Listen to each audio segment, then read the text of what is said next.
Welcome to the Accelerating Operational Performance Look Back or Rewind episode. I'm Greg Schinkel, President of Unique Training and Development, Frontline Leadership Systems, joined by Kirk Langford, our General Manager. Yeah, we get together. They let us out of our individual cages to hang out a little bit. That's right. Normally, of course, Kirk does the Leader Feeder podcast, and I do the Accelerating Operational Performance, and this is our crossover episode. That's right. We get to hang out a little bit and take a look back at some of the episodes that we've enjoyed and that the viewers have enjoyed, and just discuss what we think people liked about them and what we liked about them, which is cool. So let's dive right in. So the very first one that I wanted to chat about, and that's gotten a little bit of traction and seems to excite people, is the one that you did with our one of our own instructors, Emily Nichols.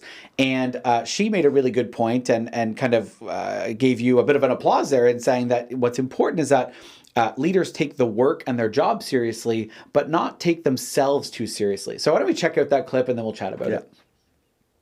Is there a leadership lesson that you wish people could take away with them? Just something a bit different to think about as a leader? I don't know if it's a lesson so much as an attitude. And it's something that I think you exude. You've got to take the work seriously, but don't take yourself too seriously. And I know that one of the things you've said to me about the training, I've heard you say this to some of our classes as well, is like, the first goal is don't suck. And so the great thing there is like you're taking the work seriously, but you also understand like where it fits in the bigger picture. Like it's a big deal and it's not a big deal. It's serious and it's not the end of the world. It's fun and it matters. That's a lesson I think people need more. So this has been the thing that anyone who's known me has known about this, but Emily called it out, is because I really, as you know, I believe that a lot of things are just arbitrarily made up and they're constantly evolving. So it's not to diminish them, but therefore when we really take ourselves too seriously, we're causing a problem because the other person then feels, well, I don't know, I don't feel as strong about that, or I'm not as good as that person is. So I don't know what your take was on that episode. Well, what I liked is not only does she say, as a leader, try not to take yourself too seriously, but she starts by saying, take the work seriously. So she's not saying just, everything's made up and nothing matters and whether you show up to work or not, it doesn't matter. She's very clear that the work still has to be taken seriously. We want to get the work done, but it's about how you, as a leader, take yourself. Are you allowed to, or are you able to take a joke? Are you able to recognize that, and probably most importantly, you're not perfect, and that's okay. You're going to make mistakes as the leader. The sign of a good leader is not that someone never messes up or never makes a mistake or never says the wrong thing. Like we see in our course, we tend to see that people define a great leader as someone who recognizes they're not perfect, but is constantly trying to get better and work on their leadership skills. And I think that's what she's pointing to here. So it's another aspect of high performance teams is psychological safety. Yes. So how do you make people on the team feel comfortable either admitting mistakes or what they don't know, is that you as a leader also admit that you don't know, or that, this is a good experiment for us.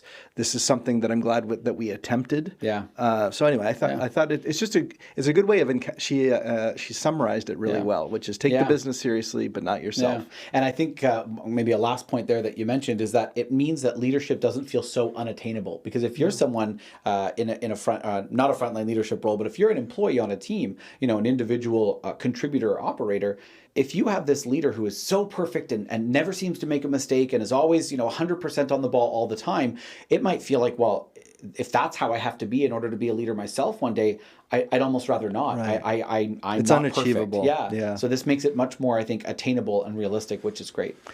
So even though most of the AOPs are interviewing where I have a guest, and I really love that, every once in a while I'm allowed to kind of take my own editorial topic and just talk about it. And the one that I identified to include here was this idea of how a plant manager or a site leader deals with the fact that they have all these corporate centers of excellence often who are trying to make things better, but sometimes it just runs the leader ragged. So let's have a listen. So all these groups exist primarily to offer services to the manufacturing operations. They're there to make the business better. But where things can get sort of convoluted is where the centers of excellence or support functions make demands of the operating business, the plant, the production facility, and they want them to focus on, hey, we've got this quality initiative. Hey, we've got this engineering change that we want to make. Hey, we've got this HR policy we need you to roll out. And if you think about it, all those centers of excellence, all those support functions from a corporate standpoint, they all funnel down to the plant manager or the site leader who has to play traffic cop with all these different entries or expectations. Yeah, you bring up a great point in that video, Greg, which is that the plant manager is told, focus on what matters and kind of do the important work, while also getting pulled in these different directions by these different centers of excellence or different departments. So there really is a challenge there in order to be successful. Yeah, and in our new Plant Manager Excellence program, we really help position the plant manager to think of yourself as the buyer or receiver of these value-added functions that might be available corporately. And if you don't do that, what will end up happening is your day will be filled with calls on all these initiatives that these corporate functions, who are trying to do a good job and add value. They have their objectives. But what you want to do is to switch it around and say, how could I best use this expertise to make my plant better? In other words, become the buyer of those services and not victimized by them. Be a bit more discerning about what you accept in terms of help and how you ask for it and what you do with it. And that was born out of the fact that we've been working on, like, how do you make plant managers even more effective? Yeah. And one of the things we see is just how they can tap into these extra resources to make their plant more effective. Yeah. Well, the next episode is really around. Well, we had John Heffelfinger, who is a great guest, and he's in the heavy truck suspension business, and he said that it's important to reward the try, not the outcome, which is an interesting take. Let's hear what John has to say about this. I think it is so important to reward the try and not necessarily the success of a project, but the effort. And I think that helps create more of that effort and making it visible to others. So I think it's just as important to fail, but basically reward the trial. Yeah. The success will come, I think. We'll learn from every trial we do. There's been so many times I've seen a mistake that I've made, missed opportunity where I could have built another leader up a little bit, and you try to make up for those later. But I would say in one line, it really comes down to rewarding the try. So I really love this clip from John, because I think it just speaks to so much of what maybe we see not just in production facilities, but in society in general, which is we focus on the success and always kind of that final outcome, sort of like focusing on the destination rather than the journey. And what he's saying is you have so many opportunities along the way to recognize the efforts that are being made, the positive things that are happening, even if at the very end things aren't quite perfect. It's sort of like the look for times along the way to celebrate and recognize, rather than, well, at the end, things didn't go perfectly according to plan, we've got nothing to celebrate. Yeah, I mean, I always think of those who are fans of U.S. college football. If your school is one of those powerhouse teams that's going to win almost every week anyway, so how do you just celebrate? Yeah, we crushed those guys. Yeah. It's really got to be, what is our process? Did we execute our plan the way that we wanted to? But our colleague Jason McKenzie also said there is a difference between appreciation and recognition. And appreciation is when you tell somebody how much you like how they go about doing what you've asked them to do, and then the recognition is really about the result that they generated. Right. So that's right. I think we have to remember that in the end, we're helping people do their processes better. That's right. And if they do those processes better, we should get better results. That's exactly right, yeah. So our next clip that we want to look at is from James Coolidge, who both you and I know actually through some professional organizations, and you've known him for a long time. And he talks about how we're able to overcome our fear for peak performance, which is a really interesting concept, because I think on the surface, none of us think we're really afraid to be good performers or peak performers, and yet he speaks to this. So let's check that clip out and then chat about it. And so there's those parts of just calming yourself down, grounding yourself, and reminding yourself, well, I don't know, it doesn't mean danger.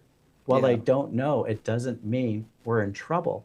It could also mean, and if I take time to think about it, what are the opportunities that are emerging right now?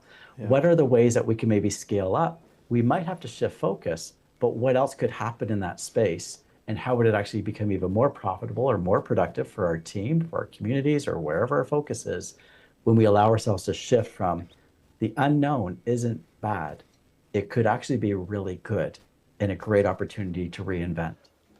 I love the fact that he talks about the tendency for leaders to swarm the problem. Mm-hmm. Like if there's a little problem, it's like dangling fresh meat in front of the leader, and we just want to bring all of our energies and resources to it. Mm-hmm. And he says you got to take a little bit of a longer term view. Yeah, for sure. It's what we talk about in a lot of our podcasts, which is the idea of empowerment and accountability.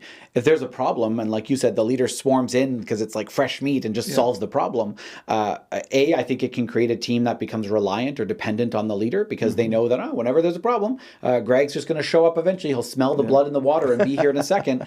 And also, it doesn't show from the leader's perspective that they really believe in the team to solve the problem, right? It's a chance to step back, and even though it can be frustrating and it might take a little bit more time, it's a chance to step back and say, okay, folks, we got a problem. What a good learning opportunity. What are we going to do about it? Yeah. You know, from our frontline leadership, when we're talking about developing a very pragmatic vision in a person's department, we talk about when someone first learns how to drive, they tend to look just over the hood of the car. Therefore, their driving is jerky back and forth. And what you learn over time is to look up to the horizon. You got to look longer term. You're trying to build the capability of your team to handle these problems themselves in the future, and maybe even figure out how not to generate the problem in the first place. Yeah, and I think too, going back to creating that dependency or giving that accountability, what can happen is if we think that as the leader we have to have all the answers and solve all the problems, whenever there's a situation where we don't have all the answers, we suddenly go, well, my authority comes from my ability to solve every problem. So if I don't know how to solve one, should I be the leader? And that's really not what leadership is. In fact, we were doing a site visit recently, and I remember talking to the plant manager about how many issues there are in a given day. They put vehicles through an assembly line, and he said, only a couple a day really. And then we got to watch one of them kind of in action. And of course, you probably remember that's when there was a problem with one of them. Well, this plant manager had only been on with the company for a short time. I think it was about a month. Yeah. And so what was really interesting was that he knew something was wrong because he was watching the people do their jobs, and he said, I think they're noticing a problem with this. But because he'd only been there a month, he wasn't able to hop in and go. He had to defer to them. Yeah, he didn't suddenly rip off his clothes and have a Superman outfit on and jump in and save the day. He deferred to them and said, what are you noticing? And they did fix it. And they didn't, I don't think they lost any respect for him that he wasn't able to fix it. They felt empowered, and it's my responsibility to take care of it. Let me take care of it. So what a great example. Yeah, so leaders need to ask questions more than they need to make statements that solve problems. And the last episode that we're going to include in our rewind is really Beverly Byerman King, a colleague of mine. She's a certified speaking professional. I'd wanted to have her on the podcast for a while, and she hit a hot button topic, which I bet is the top search in so many ways for people who work in companies. It's how to deal with toxic employees and toxicity. So let's have a listen.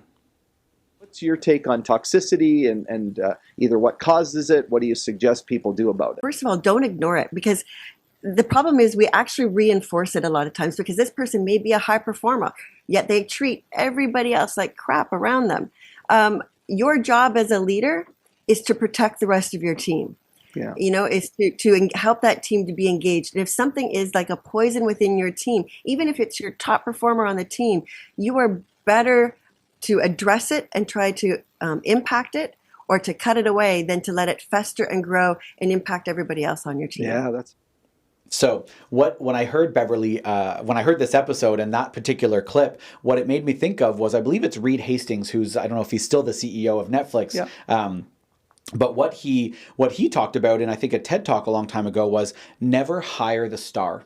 And the reason he said that is because they're usually extremely intelligent and great at their job in terms of doing the work, but they're terrible team players.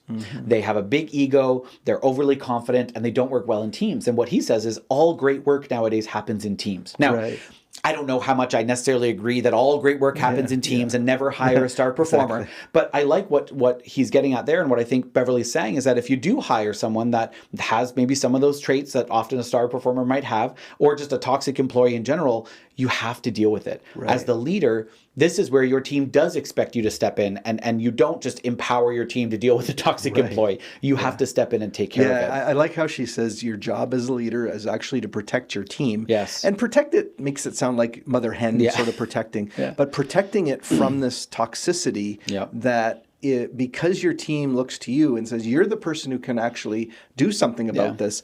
I can't, I guess I could step up and try to deal with it peer to peer, but it's really not my role to tell this person that the way they're treating other team members isn't effective. So she really does say the leader has to kind of be diligent about almost surveilling when there's a toxicity and then make sure that you're confronting it. Of course, constructively. Of course. But really it's your job to protect the team. And what I also think is interesting there is that for a lot of people, the leader sets the tone for the team, creates the culture of what's acceptable and what's unacceptable. Now, there's employee handbooks and policies and bylaws that might state specifically, oh, this is abuse or harassment. But at the end of the day, it's far less about those words written in some manual on the shelf and far more about what the leader allows to happen or continue to happen. And so I think it speaks even more to Beverly's point that if there's problems like this happening on the team, if there's toxic behaviors, everyone's not going, well, that person will stop because in bylaw 6230 or policy number 7, it says to. Instead, they're going to look to the leader and go, well, if the leader's allowing this to happen, does that mean that we're supposed to all do it that way? Or that the leader maybe actually even values that toxic trait? And I think we all know it's not, but it's often from a place of fear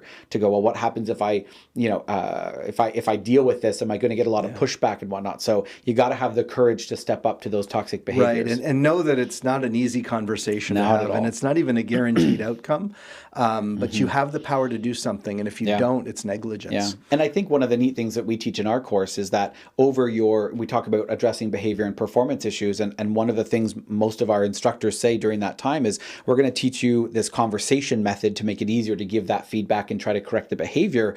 But don't think that there's this silver bullet that if I just say things in exactly the right way, that someone will suddenly go, by golly, you know what? I am toxic and I'm just going to stop. That's right. It might be multiple conversations and you might start by tweaking one small behavior knowing that there's 7 more small behaviors behind it. And often when you do correct someone's behavior, at first they'll go, well, fine, I'll do it. Just because other people are overly sensitive. And then you're hoping that the light switch or the light bulb turns on when they realize, no, this is a better way of interacting with my team. And it doesn't matter how good I am at it. If I'm hard to deal with or hard to work with, it's not going to be a pleasant experience. And honestly, it's going to hold back the whole team's productivity. You know what? It's been great to do this look back on the Accelerating Operational Performance podcast. We do these podcasts because we want to give you what you need to get, that small 1% better increment. So exactly. If you can be, we'd love to have you join us as a subscriber, as they say in the podcast business. Like and follow. Smash that subscribe button, and tell your friends about it as well. So Kirk, it's been great to look back on likewise. these episodes. Yeah, I've really enjoyed this. Thanks, Greg.